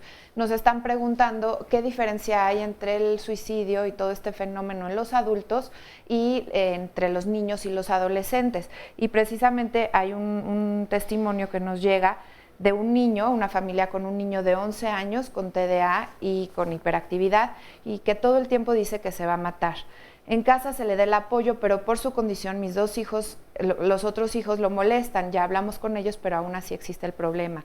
Él es un niño muy inteligente, responsable, amable, pero no me gusta que todo el día dice que se va a ir de la casa, que se va a matar, y cuando en la casa lo queremos y lo apoyamos. Me preocupa porque últimamente lee libros sobre la muerte y la muerte le da risa, hay otros incidentes negativos que le divierten. No sé qué es lo que pasa, ni tampoco sé cómo ayudar. Oye, aparte en una sociedad donde la muerte nos da risa. Sí. Aparte, hay que mencionar que dependiendo efectivamente de la edad es como se concibe la muerte.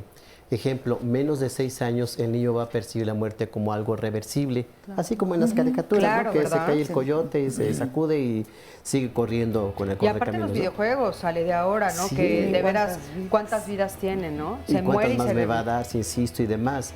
A partir de los 6 años, la visión de la muerte tiene que ver con estar en otro lado.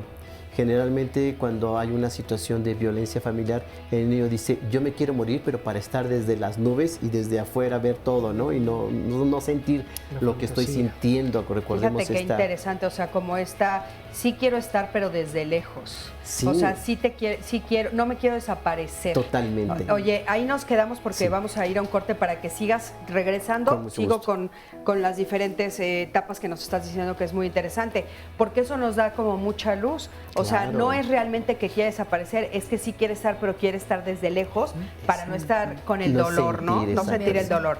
Vamos a un corte, en un momentito regresamos. Quédate con nosotros. ¿Qué esto?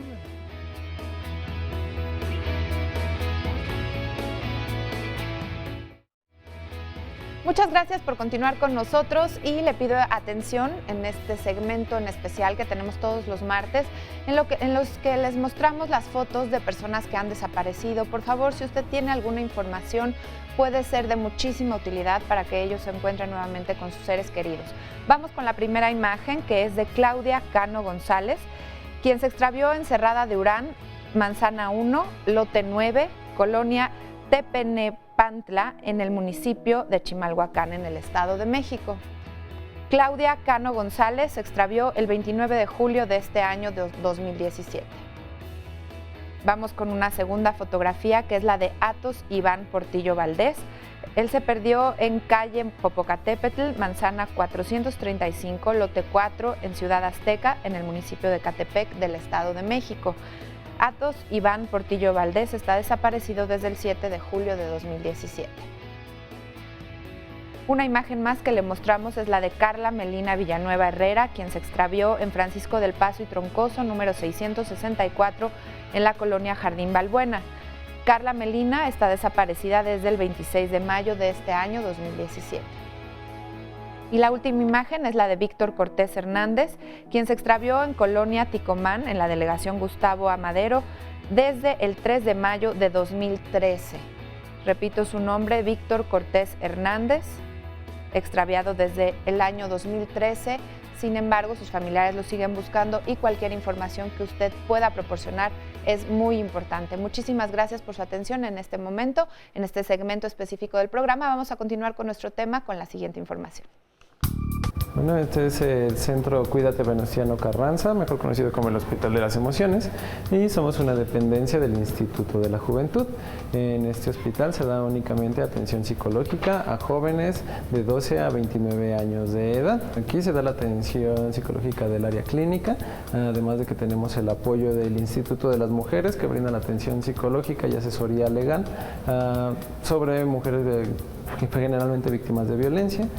Contamos con la ayuda de YAPA también, que es para casos de adicciones, donde nos ayudan a hacer canalizaciones de niveles de toxicidad principalmente, y si es necesario referirlo también a otra instancia, poder canalizar a nuestros pacientes que acudan con problemas de abuso de sustancias. Y por otra parte tenemos a CEDESA también como colegas que nos ayudan principalmente con la situación de orientación sexual. Nosotros contamos con una terapia grupal que es dirigida hacia los padres, en la cual se abordan temas referentes sobre la juventud, principalmente tratar de identificar cuáles son las conductas de riesgo en jóvenes y cómo poder abordar estas conductas desde casa, además de llevarlos de la mano con el proceso terapéutico. Una de las ventajas de atender un joven a otro joven principalmente es el lazo empático, ya que bueno, generalmente una persona cuando dice voy a ir al psicólogo, lo primero que se imagina es una persona mayor, y a lo mejor esto no genera esta empatía y lo mismo a que nos mencionen cada una de las problemáticas que tienen por pena o por sentir que están refiriéndose a una figura de autoridad. Entonces, al ser un joven tratando a otro joven, se genera un lazo más empático y entonces se da más confianza al joven de poder expresarse libremente, sabiendo que pues otra persona que conoce los mismos temas que él le pueda entender de mejor forma. Para poder agendar la cita con nosotros, lo único que necesitamos es que el joven interesado acuda directamente al Hospital de las Emociones y hacerle una pequeña entrevista y una toma de datos muy básica. Ya posteriormente a esto se le asigna un terapeuta y ya inician sus sesiones, que serían una vez por semana, y los servicios que ofrecemos son de lunes a domingo, de 9 de la mañana a 9 de la noche. Pues me encantó esta cápsula. Es importante saber que, bueno, pues hay un espacio en el que nos podemos acercar y sobre todo llamado el Hospital de las Emociones. Cómo hemos avanzado en este tema de las emociones y de ponerle atención. Nos quedamos también platicando en el corte anterior con Ale sobre cuál es la visión que van teniendo los niños y las niñas conforme van creciendo sobre la muerte, ¿no? Y bueno, la pueden ir complementando los otros especialistas, por favor. Ale, nos quedamos con los niños chiquitos que decías que, bueno, ellos tienen como esta idea, algunos, supongo que algunos otros no, de me quiero separar, inclusive desde la nube, ¿no? Voy a ver, o sea, no me voy a desaparecer por completo, pero me separo del problema que estoy viviendo, ¿no? Si bien obviamente no es la totalidad, es lo más frecuente que encontramos, y dar respuesta efectivamente a esta necesidad de desvincularse del niño de la conflictiva, que se queda como espectador, no puede resolver y sí está sufriendo, viviendo, lastimándose. Entonces por eso la necesidad de que la muerte es una forma de no estar, ¿no? Para alguien que ya es preadolescente, adolescente, estamos hablando 11, 12 años en adelante, ya tiene una visión más clara respecto a la muerte, en donde es algo definitivo y es irreversible. Pero aquí hay que mencionar que el acto suicida es algo que se realiza porque no se pudo verbalizar el dolor, la emoción. Es decir, es un acto que está mandando un mensaje.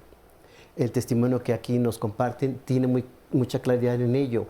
Al momento de que se puede abordar, atender la situación, ya cambia y hay un plan de vida, y hay un proyecto y hay una mejora, porque esta intención suicida llegó a la familia. El problema, Cristi, es cuando no llega. Claro. Y por eso hay un segundo, un tercero, un quinto, un 18º intento. Es cuando alguien decide quitarse la vida, pero la familia no capta qué está pasando, qué ocurre con este mensaje. Oigan, vamos a ver otro de los testimonios, justamente hablando del testimonio que tenemos en el público. Adelante, por favor. Buenos días. Hola, buenos días. Gracias. Mi testimonio es que no me di cuenta, o sea, esto pasó cuando mi hija tenía 13 años, estaba en la secundaria. Estaba de moda los emos. Entonces no sé si eso fue lo que le provocó esto, no, nunca supe, la verdad. ¿Qué fue lo que sucedió? Ella se cortaba, se cortaba y después el segundo intento tomó pastillas. Y ahí sí la tuve. ¿Cómo tuvo acceso a las pastillas ella? Pues eso fue lo raro, porque en la casa no había pastillas, no sé de dónde las sacó. ¿Tú la encontraste? Mi mamá, no, siempre han estado a cargo de mi mamá porque pues, yo trabajo, no tengo pareja, entonces siempre he tenido que trabajar para mantenerlas. ¿Son 2 hijas? Son 2. Ok. Creo que uno de los factores fue, no sé, quiero yo pensar que ella nunca sacó sus sentimientos, porque la hija, ella es la menor. La mayor siempre habla y habla y habla y habla, y la otra siempre como que le costaba más trabajo expresarse. Quiero yo pensar que fue eso. Entonces, la encuentra mi mamá, la lleva al hospital, yo la alcanzo y le hicieron un lavado de estómago. Obviamente después de ahí pues odiaba todas las pastillas. Nunca quiso volver a tomar pastillas. ¿Esto hace cuánto fue? Ella tiene 22, fue hace 9 años, estaba en segundo de secundaria. ¿Cómo has lidiado tú, como familiar, con este miedo de que vuelva a suceder? No, bueno, es que esa fue otra situación. Estando ahí en el hospital, a mí me dio valor, a lo mejor, por así decirlo. Llega la enfermera y se presenta, y no me acuerdo cómo se llamaba, pero me dijo, me llamo fulanita de tal, me presento porque aquí ya nos vamos a estar viendo. Una vez que ya empiezan con esto, se siguen. Eso me hizo hablar con mi hija y decirle, pues ahora lo entiendo que fueron cosas fuertes, porque le dije, la vida continúa contigo o sin ti. La vida es una oportunidad y pues te respeto, no te entiendo, no me siento culpable. Entonces, pues me despido, porque si te encuentro después o te alcanzo, pues yo no sé qué pueda pasar. Entonces ya de ahí, obviamente, pues eso se lo dije ahí en el hospital. Ya después me empiezan a decir que no, que a lo mejor es del cerebro, que necesita medicina. Entonces ya como que me preocupo, obviamente la llevo a terapias, la llevo ¿cómo se llama? Le dieron cursos de desarrollo de ¿cómo se llamaba? Desarrollo de la inteligencia emocional. Estuvo, o sea, en todas esas cosas, y ella cambia completamente. Entonces tú ya no volviste a experimentar el miedo. No, Oye, y la verdad es que, o sea, nunca lo sentí porque pues no lo entendía, o sea, yo no entendía cómo alguien pensaba así. Ok, muchísimas gracias. Y quiero justamente retomar lo que ella está diciendo, porque esto es algo que hemos escuchado frecuentemente, ¿no? Que en el momento en el que los papás hacen esa separación, o sea, que dicen, yo no me voy a sentir culpable, es tu decisión, no me vas a destrozar la vida, yo voy a seguir viviendo sin ti, hay un cambio a nivel mental. ¿Qué pasa? ¿Por qué sucede? Este tipo de ideas refleja diferentes conflictos. Como ya analizamos, la idea suicida es como el resultado de una balanza. Elementos personales, elementos de herencia, elementos sociales, elementos culturales, elementos de una enfermedad. Cuando nosotros vemos la idea suicida o vemos el intento de suicidio, hay un detonante. Hay algo que hizo perder un equilibrio que hasta el momento tenía, pero cuando analizamos cada caso, no vamos a encontrar un caso exclusivamente de uno o del otro. Siempre vamos a encontrar generalmente varias aspectos cosas de todos. En este sentido quisiera aportar un poco más. Ahora, la persona que intenta el suicidio y que no lo vuelve a intentar, ¿qué lo hace diferente de la persona que lo intenta una segunda, una tercera y una cuarta? La idea suicida o el intento de suicidio cuando se verbaliza es la forma de intentar afrontar un problema. Si esta persona, derivada de la propia experiencia, de la resiliencia, del apoyo familiar, del apoyo de grupos de autoayuda, etc., si como parte de la experiencia se nutre y encuentra formas alternativas de afrontarlo, en esta persona no va a tener la misma presencia ante conflictos posteriores. ¿Qué pasa con las personas que sí lo intentan después? Una primera experiencia lo hicieron porque no tenían los elementos para poder afrontar, comprender o despegarse de un conflicto, pero si no se trabajó en la familia, en la persona, en la comunidad, si no se rodeó de personas que le pudieran orientar, si no tuvo esos elementos de resiliencia o los tuvo pero disminuidos, es la persona que en otra ocasión un conflicto puede activar de nueva cuenta esta dificultad. Y se presenta la idea y el acto suicida. Muy bien. Aquí yo creo que es muy importante partir del principio de lo que es salud mental. Es decir, ¿cuáles son los paradigmas, las ideas preconcebidas, todos los referentes que ya tenemos? Y obviamente cuando el sujeto está frente a una respuesta inesperada, le deconstruye y en ese momento hay una gran oportunidad de que vea a sí mismo, vea hacia fuera y encuentre una posibilidad. Justamente la parte humanística hoy día tenemos ese gran reto de cómo manejar un pensamiento que está literalmente preconcebido, porque además la información ha deformado mucho. Es decir, los chicos, los adolescentes tienen una cantidad de información que desestructurarlos es el reto. Es qué es lo que escucho a partir de los referentes que puede estar manejando. Entonces, cuando te rompen un referente, es cuando te dicen, dime la verdad, pues la verdad sí. ¿Y ya qué le haces? Pues nada, si se defiende y todo, entonces te enganchas. Cuando dejas que el otro se encuentre a sí mismo, en esa soledad de una respuesta distinta, tenemos gran posibilidad de reconectarse al mundo. Eso es bien interesante. Pues yo soy de la idea de que si bien tenemos estudios que nos permiten tener ideas generales de la situación, en este caso del suicidio en adolescentes, en adultos, la verdad es que cada situación es muy particular, ¿no? Totalmente. Y es un reto no solo para los profesionistas que intervienen en ello, sino para las redes de apoyo social que tiene esta persona, porque no solamente tenemos que recargarle todo a la familia, porque hoy más que nunca la familia tiene transformaciones y la familia no necesariamente son los lazos de parentesco, ¿no? Hay grupos importantes de amigos en los cuales uno se puede apoyar y que, insisto, muchas veces... Vamos a quedarnos con eso, Norma, porque damos un corte y te retomo regresando. Vamos a ver una cápsula y regresamos después al programa. Quédate con nosotros. Locatel, buen día. Le atiende la psicóloga Liliana Muñoz, con quien tengo el gusto.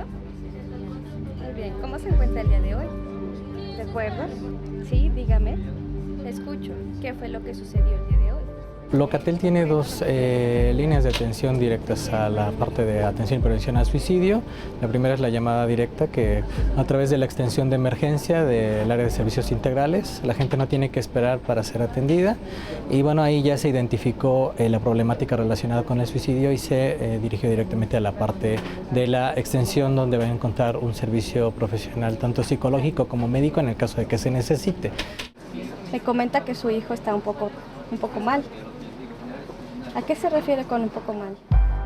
La segunda, durante una llamada normal, a lo mejor hay alguna persona que expresa una ideación o una planeación suicida relacionada con la problemática que vive, que es atendida con un protocolo similar al de atención de emergencia, pero lo que cambia es la identificación de factores de riesgo. En el caso de la llamada directa de situaciones de emergencia, ya la persona expresamente dijo que deseaba quitarse la vida o que por lo menos lo había intentado, y en el caso de las asesorías regulares que recibimos aquí en Locatel, la persona lo va expresando poco a poco durante la llamada. En cualquiera de las dos, la psicóloga o el psicólogo puede identificar el factor de riesgo y bueno, con ello tratar de intervenir ante la situación de crisis para disminuir la idea suicida y por supuesto para explorar otras alternativas con la usuaria o el usuario que en ese momento nos está llamando a la línea telefónica. Durante este año hemos recibido entre 600 y 650 llamadas relacionadas con intentos o ideaciones suicidas. La mayor parte de estos casos además se dan en los turnos nocturnos o vespertinos, te hablo cercano a las 9 o 10 de la noche. Muchos de los usuarios y usuarias que nos llaman pueden ser personas muy jóvenes que se encuentran pues todavía en una etapa, digamos, de desarrollo, o bien personas adultas mayores que están viviendo una situación de crisis en relación a su proyecto de vida. En relación a años anteriores hemos visto pues un incremento en las llamadas relacionadas con situaciones de emergencia por suicidio, lo cual nos da un incremento más o menos del 30-35% en situaciones relacionadas con suicidio. Hoy por hoy circunstancias como el desempleo o situaciones que atentan contra el proyecto de vida de la persona, como te comento, adultos mayores son los que más nos llaman para hablarnos de esta situación. Y quienes más lo intentan siempre son las mujeres. Desafortunadamente en el caso de las ejecuciones, pues son los hombres los que han culminado ya con la situación suicida y son sus familiares quienes finalmente después se comunican con nosotros o de manera previa para prevenir esta situación o bien para encontrar estrategias para sobrellevarla en el caso de que ya haya ocurrido. ¿Y de qué manera cree usted que le podemos apoyar aquí en Locatel?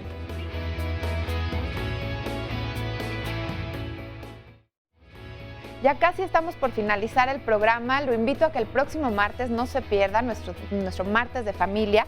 El tema va a ser educar a mis hijos sin miedo. Creo que es un tema en el que nos vamos a identificar muchísimo, si no es que todos los papás y las mamás, porque todos hemos sentido miedo en algún momento de nuestra vida. Sin embargo, cuando somos padres de familia, se dice y decimos que este miedo cambia, tiene diferentes significativos, se acentúa en algunos casos. Ahora, por ejemplo, surgen miedos distintos que antes no teníamos, como el de cómo vamos a afrontar los cambios en sus propias vidas, incertidumbre por ver a los hijos crecer, el temor por los pensamientos de que vamos envejeciendo, también de que nuestros hijos se hacen más independientes y más autodeterminados. En fin, estamos hablando de miedo que nos hace reconocer que no tenemos todas las respuestas de lo que implica la crianza de nuestros hijos. Y qué tal cuando hablamos de este miedo que nos hace a veces sobreproteger a los hijos porque no les vaya a pasar algo, porque tenemos miedo de que se vayan, de que se lastimen, en fin, muchísimos miedos que me vienen a la mente y que con su ayuda seguramente vamos a ilustrar muchísimo mejor el contenido del próximo programa. Lo esperamos aquí en Diálogos de Martes de Familia y mientras tanto vamos a continuar con nuestro tema del día de hoy. Vamos a ver lo que ya se dijo. Dificultades de comunicación con la familia. Lo que el adolescente en el momento del intento suicida percibe es: no me escuchan. Tenemos que empezar a ver al sujeto de una manera integral, es decir, lo que se ve y lo que no se ve. ¿Cuál es la relación que tiene consigo mismo? ¿Qué tantos afectos tiene? Porque cuidado, la intensidad de los afectos. Yo puedo tener una vida social, la vida loca, y me río, pero todo es superficial. Cuando alguien nos dice que se quiere suicidar, nos sentimos muy responsables de su vida. Nos genera una tremenda angustia, mucha desesperación y saber qué hacer. Cuando alguien nos dice que se quiere quitar la vida, hay que escucharlo. Triste, pero hay que escucharlo empáticamente. Es necesario que no juzguemos. Juzgar a alguien de que está mal, estás loco, no lo hagas, olvídate, o eso no está bien o es pecado, podría inclusive precipitar la acción suicida.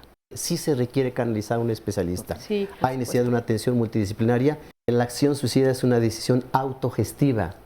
Nadie puede decir por ti que te quites la vida. Eso no es tan clara como decir me voy a suicidar, pero expresan me siento triste, expresan ya no puedo más, expresan ya no quisiera despertarme, expresan estoy cansado de vivir, me siento menos, no tengo futuro, no puedo cambiar, mi futuro no va a mejorar.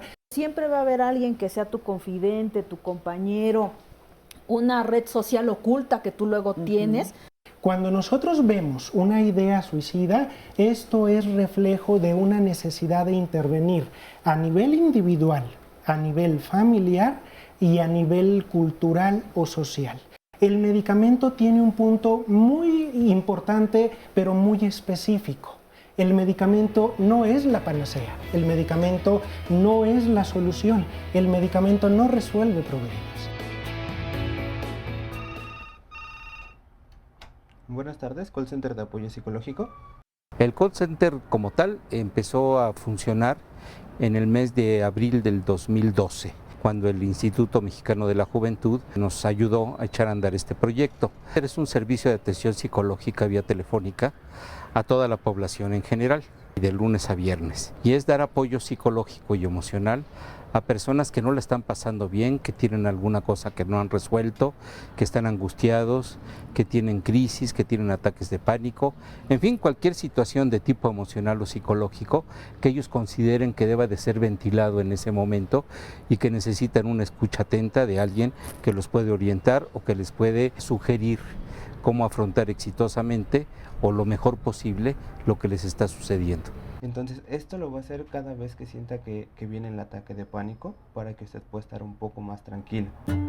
Básicamente son prestadores de servicio social, alumnos del posgrado, profesores de la propia facultad. Lo más difícil para estos chicos es cuando tienen casos donde está en peligro la vida de la persona. Claro, a todos nos afecta, o sea, no somos refractarios a esta situación.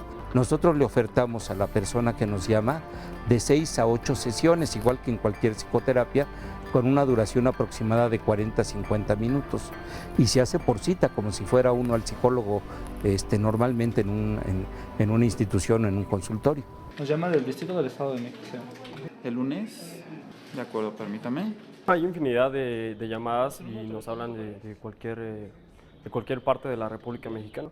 Y bueno, la mayoría de las llamadas es precisamente tratando de ansiedad, depresión y relaciones de pareja. Abandono, problemas familiares, ha habido llamadas que son un estado de crisis como ansiedad, ataques de pánico. El caso más difícil que me ha tocado es acerca de una paciente que tenía confusión acerca de la realidad y la imaginación.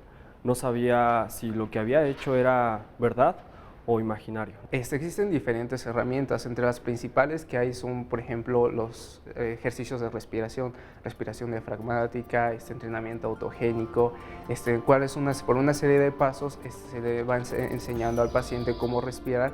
Esos ejercicios de respiración empiezan a encontrar un equilibrio fisiológico en el cual baja el ritmo cardíaco, ahí se establece la presión arterial.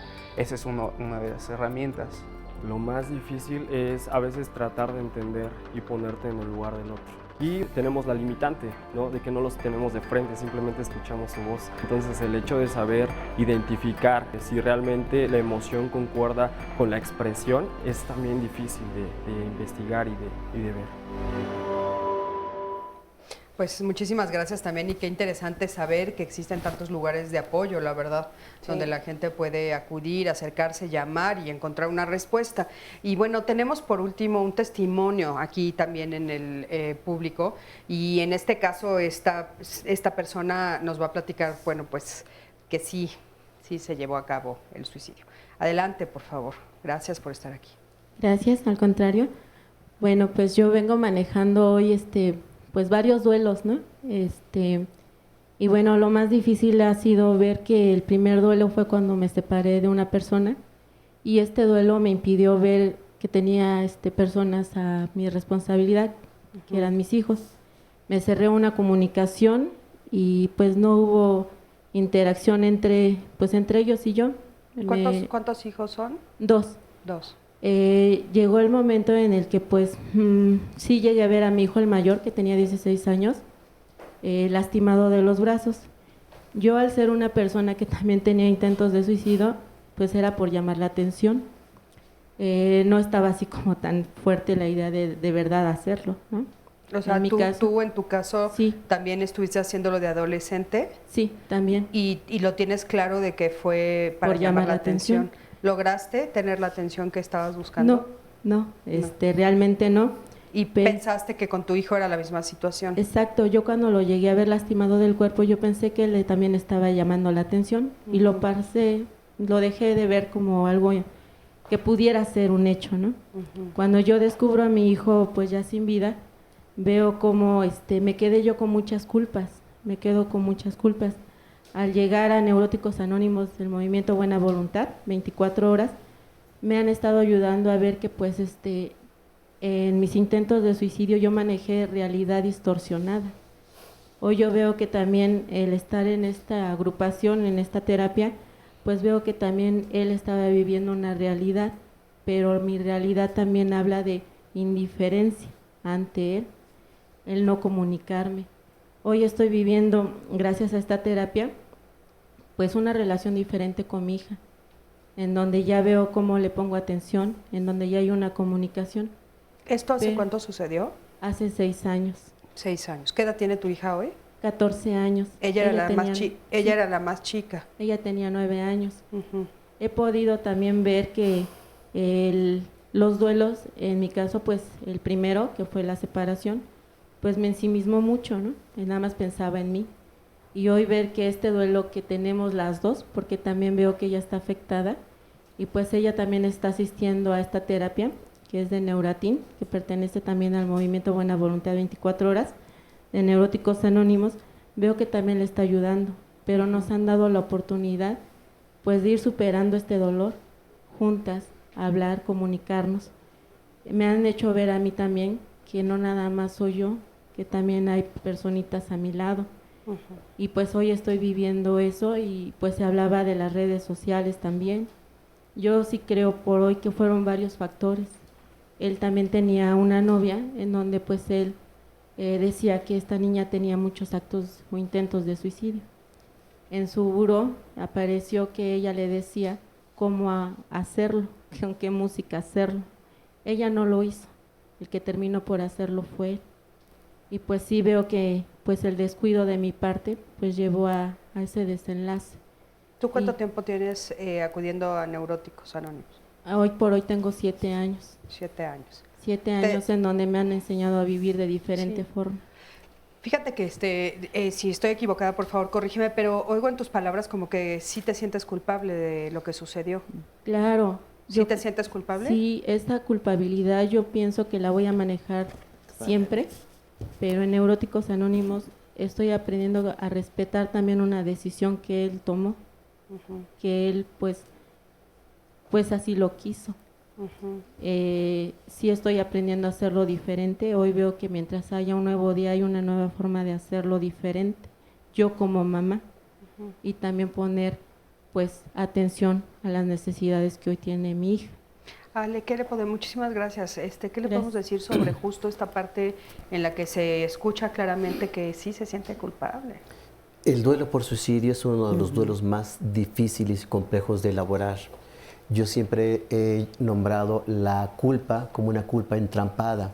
Y esto tiene que ver, Cristi, con actuar o dejar de actuar. Imagínate qué difícil decir, es que yo hice y por eso el otro decidió quitarse la vida, o yo dejé de hacer y por eso el otro. Entonces ni una ni otra te resuelve.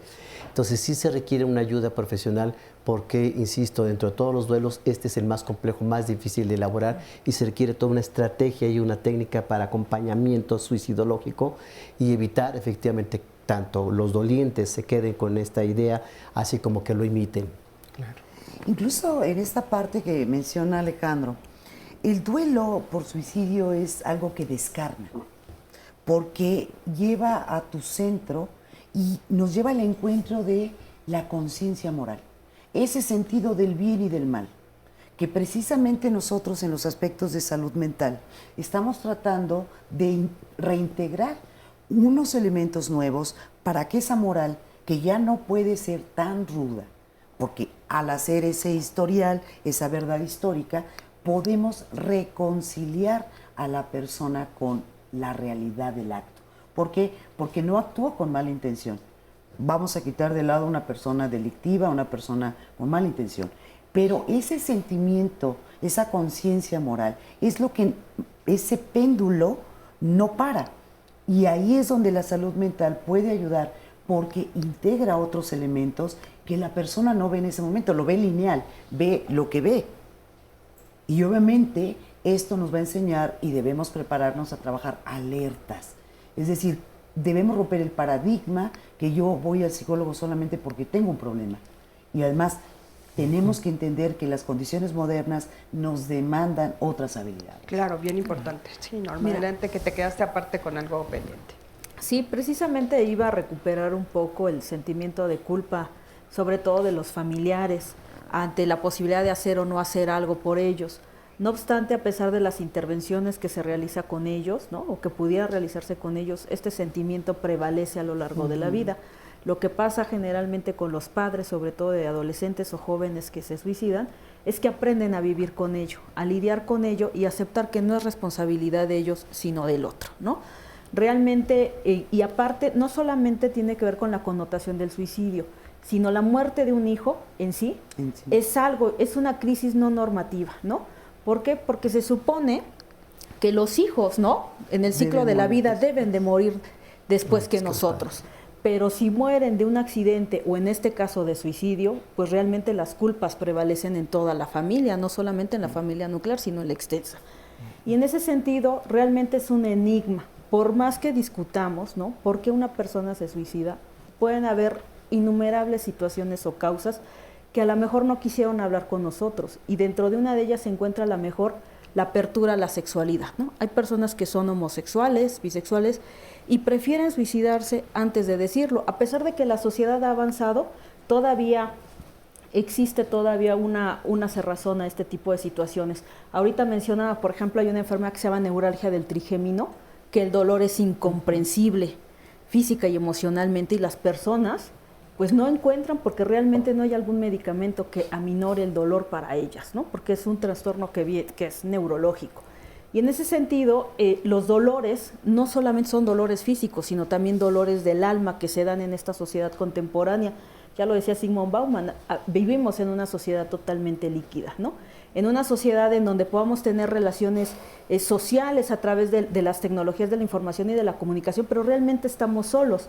¿Con quién hablamos? ¿Quién nos escucha? ¿A quién realmente podemos comentarle lo que nos sucede, ¿Podemos lo que nos generalizar pasa? eso, Norma? O sea, ¿todos estamos solos? No.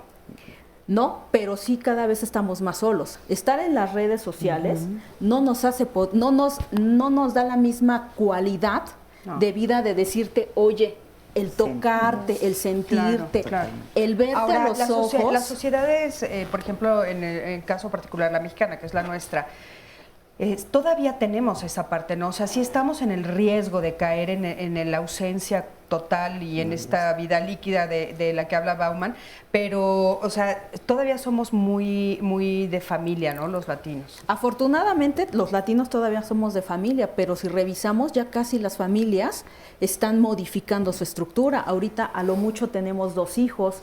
Yo, por ejemplo, tengo un hijo, ya comentaba yo antes de iniciar el programa, somos madres añosas, 35, 40 años, algunos son padres o madres muy jóvenes, pero la modificación de la familia también se modifica con relación a las relaciones sociales que hoy en día tenemos, ¿no? Anteriormente las familias celebraban Nochebuena, Año Nuevo, familias de 15, 20 integrantes, ahora nos vemos en 5, 4 integrantes, ¿no? Y eso también viene muy a colación con los significados del suicidio. Es muy importante incluso decirlo, mucha gente se suicida en diciembre, en el 10 de mayo, en días significativos para la familia o para la gente que se suicida. Ponen como una marca ahí. Oigan, tenemos que terminar ya. Norma, estamos al final del programa. Ya estamos a 30 segundos de salir del aire, así es que quiero aprovechar para darles las gracias a los 4 por estar aquí. Por supuesto, muchísimas gracias al público. Gracias, Andy. Gracias a ti que siempre estás del otro lado de la pantalla. Yo soy Cristina Jauregui, esto es Diálogos en Confianza y nos vemos la próxima semana aquí también en martes en Diálogos en Confianza en Familia. Hasta luego. Gracias.